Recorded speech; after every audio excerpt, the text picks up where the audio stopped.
I got something on that. Let's see if Reese can answer this. So, like, if bikes are good in the beginning, Mm. and then fade off to the end, or like the setup, how you saying Mark can make his riding ability have the bike be fine towards the end of the race.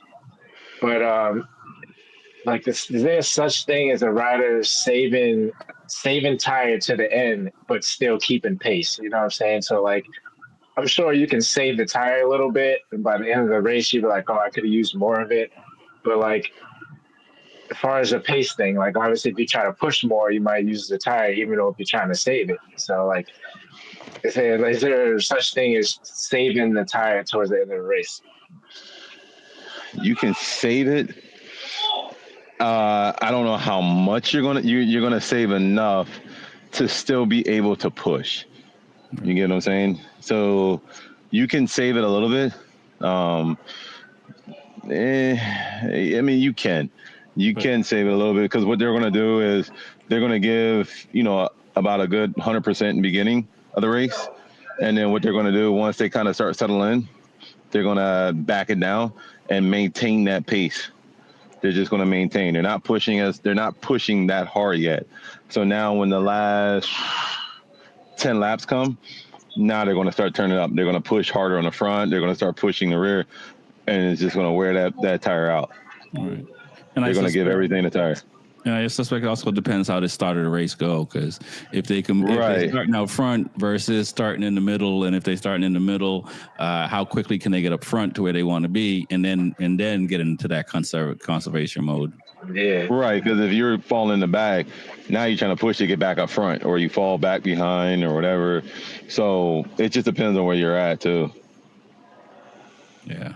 No, it's crazy. I feel for the dude, and because I mean, I think him and Quattararo, Mir, Zarco, probably even Luca, right? These are guys that, and not to say all these guys don't want to win, but they're pretty much chucking the bike down the road to get everything they can out of these bikes, and I feel for this guy because it's just kind of like if he was on a different manufacturer. At this point, Aprilia or Ducati, Pedro, he may be the person we're saying Marquez needs to beat. I say, yeah. I mean, he's that type of rider. I mean, Acosta is a great rider. I mean, he's coming up. I mean, I'm not gonna say he's where the Marquez is, but he can show some talent in the way he's riding that bike. So yeah. So but let's talk about the three of them. You guys will get a chance to talk about that, how they were in the sprint and in the main race. It was enjoying to watch. These are young heads. These are not the veterans that we're used to seeing. I mean, I know MotoGP looks a lot different in the last 5 years than the previous 10.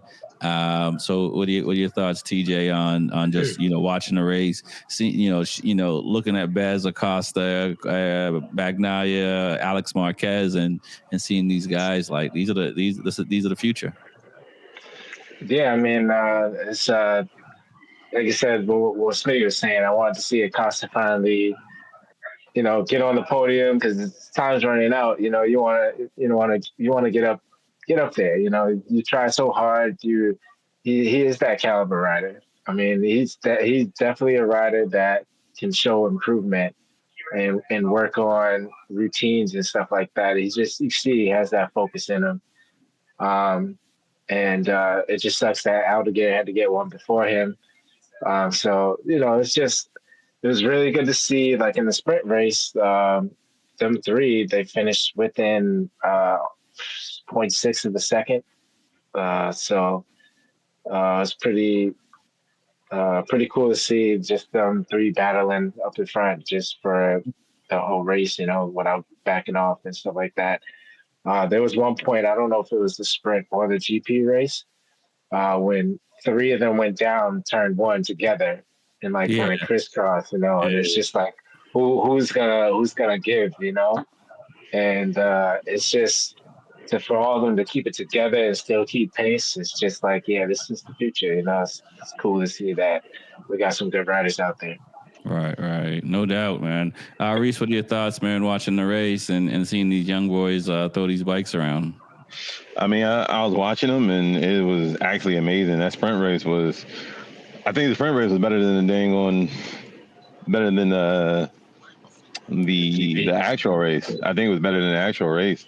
I mean, to watch, it was back and forth, back and forth, back and forth, and I was just like, Jesus Christ! I was like, who's going to actually want to take this? So I mean, these young guys coming up is our future of MotoGP. You know what I mean? They are our future, and I think it's going to be something to watch in the upcoming years. You know, I definitely think it's going to be something. Yeah, I agree. Let's move to Honda, man. I mean, you know, Mir, it's like we're cheering for him. We're like, yeah. And now we got Gremlins, like what happened to Aprilia the last few years with Aleix and Vinales and stuff. I mean, you're working on World Superbike, Motor America World Superbikes. I mean, is it that I wouldn't say easy. I mean, the start of a race, you can fry your clutch. Yes. Yes. You can fry the hell out of that clutch, man. It depends on how it's set up and how much play it has in it, if it's still in it. Or some people are just hard on the clutch and some people aren't. Some people are very easy. It just, you can fry the hell out of it, man. I've seen people fry it in the first initial start. Over the years, I've seen it. I'm just like, clutch is gone. Right. I mean, you know, and like you know, I got, you guys must have said to Bobby in the moment, you know, you can't see all the positive when something goes wrong. I mean, you know, Oliveira is different because he was getting injured and Mir was just crashing a lot.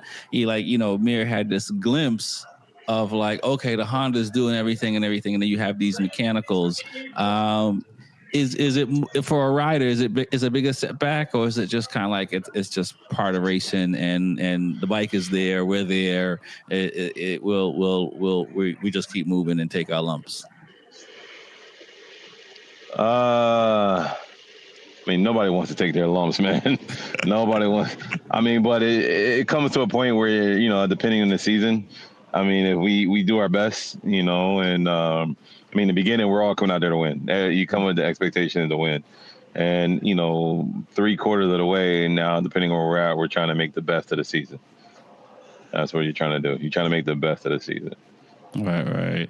TJ, what are your thoughts on Honda? And, you know, I would say that the third, I would say because there's more riders being more consistent than KTM, they're the third best manufacturer in this year, even though it may not look like it on paper. Yeah. I mean, I give it to them. They definitely have made their steps. I think they gotten some contingency taken away from them because they've done a little better. It's good they're going in the right direction, but now they're just like up and down, up and down. And now in qualifying and practice, they look really nice. And when it comes to the race, it's like a flaw. Not to mention Jormir having his festivities of either mechanical or falling. And I think it's hard just for a manufacturer to pay, like, you know, they're paying a rider and he's just never finishing. And, you know, obviously it's just bad luck, but it's kind of like, it's hard to get more results. Like he can't win any money or because you never can get a rider to finish. So, but they are moving in the right steps. There's just bad luck to have Joe Mir again to not finish at all. Right. No, it is. It's huge. And, you know, as I'm thinking about the next topics to talk about, I think it's VR46 Academy and all 4 Yamahas. I mean, like, it's like, come on, which one of you guys don't want to win? I mean, I know Quartararo is trying. I know Miller is trying. It doesn't seem like, I know they're all trying, but it's just, you know, they can't catch a break. I mean, I guess let's start with VR46. I mean, you know, like Frankie, he can't get out of his own way, and I mean, he's a lot better than the beginning of the season, but now it's just because of the beginning of the season, not beginning, but most of the season and the things that he's gotten himself into. Every little thing now seems like it's the worst. But it's really, I'll say this: what does Frankie have to do next year to stay in MotoGP? I'll answer that, and then just how the VR46 Academy did, both of them, because Digia didn't have his best weekend either. And Grassini is a much better team, I think, at the moment as far as where they're finishing in the standings than the VR46 Academy. What are your thoughts, TJ? I don't think his bonehead moments will ever go away because it's usually just in your blood. But I do think that he probably just needs to get in better shape than he is. I feel like he gets a little fatigued. I don't know if it's just his riding style, but he likes to throw himself into riders to get a little bump as like I don't know. A push off? Yeah, like a little push off or so. I don't know what it is, but like it's sometimes it's just the moves that he makes. It's just like, whoa, Frankie. Like even the one he crashed going down the hill, like I don't know, he was giving too much, and if you're on the inside, like you should know already that this is not going to work before you do it. Like, I don't know. I'm not saying Top Rock is a better rider than Frankie, but Frankie is trying to do things we see Top Rock do and get away with, and Frankie tries them, but he's not getting away with them. Yeah. No. I think he's not getting away with them. Yeah, representing VR46 and just keeping a seat. I think that he just should be in better shape going into the season where he can just try to stay up front because he has his on and off clips, and sometimes you're like, oh, Frankie's back, and then he gets a penalty for telling the marshals that no, I want to go back on the track, like or something like that. It's just like stupid stuff like that, like that costs you a longer penalty, like I don't know. No, I agree. What are your thoughts on VR46 Academy or VR46 Race Team Reese and what Frankie's doing? And I don't think Digia. I know Digia was hurt a little bit this year, I believe, if memory serves correct. So I think they're both on the chopping block for next year. I don't think either rider is. I think if I was management, I'm like, all right. We know we want Pedro, so we're gonna break the bank for Pedro if he does want to come over, and these guys are gonna have to fight it out next season, right? I mean, pretty much, yeah. I mean, they're going to have to fight it out. I mean, Frankie needs to be in top 5. He's got to be top 5 or better. He needs to finish some races, not have so many penalties. That's number one. Right. He's got to do that, and he's got to finish top 5, maybe win 1 or 2. I'm not going to say like a multiple, but 1 or 2. But he's definitely got to finish top 5, and not crash as much. And like I said, not have so many penalties. And this Pekka's, your boy, we just got to figure out what the problem is. And I think once they get around and they get to the problem, I think they'll be all right.